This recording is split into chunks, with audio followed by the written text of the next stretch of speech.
ఒకరోజు కృష్ణదేవరాయలు వారు తన సభలో ఉన్న మంత్రులందరికీ ఒక వింత ప్రశ్న వేశారు.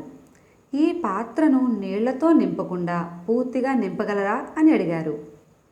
అందరూ ఆలోచనలో పడ్డారు.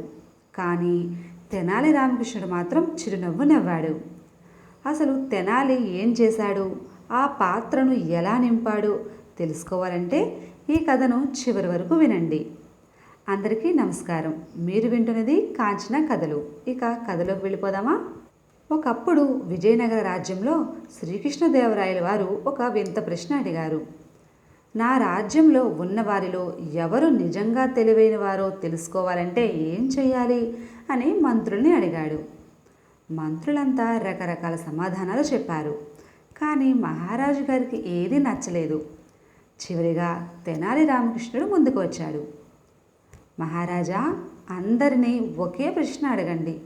వారి సమాధానాన్ని బట్టి ఎవరు తెలివైన వారో మీరే తెలుసుకోవచ్చు అని చెప్పాడు.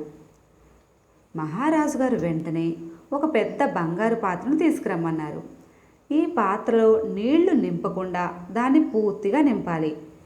ఎవరు చేస్తారో వారికి పెద్ద బహుమతి ఇస్తాను అని ప్రకటించారు. సభలో ఉన్నవారంతా ఆలోచనలో పడ్డారు. ఒకరు పత్తితో నింపాలని చెప్పారు, మరొకరు ఇసుకతో నింపాలని చెప్పారు. అందరూ విఫలమయ్యారు.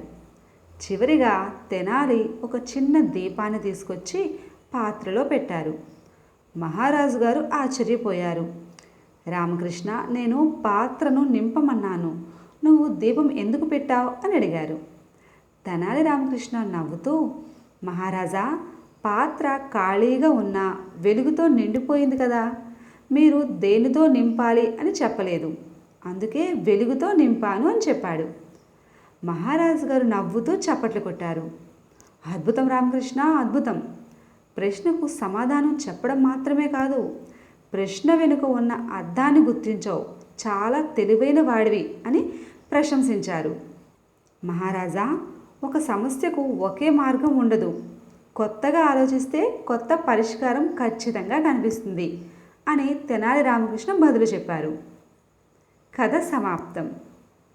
ఫ్రెండ్స్, మీకు కూడా ఈ కథ నచ్చినట్లయితే ఒక లైక్ చేయండి, షేర్ చేయండి, మన ఛానల్ని సబ్స్క్రైబ్ చేసుకోండి. ధన్యవాదాలు.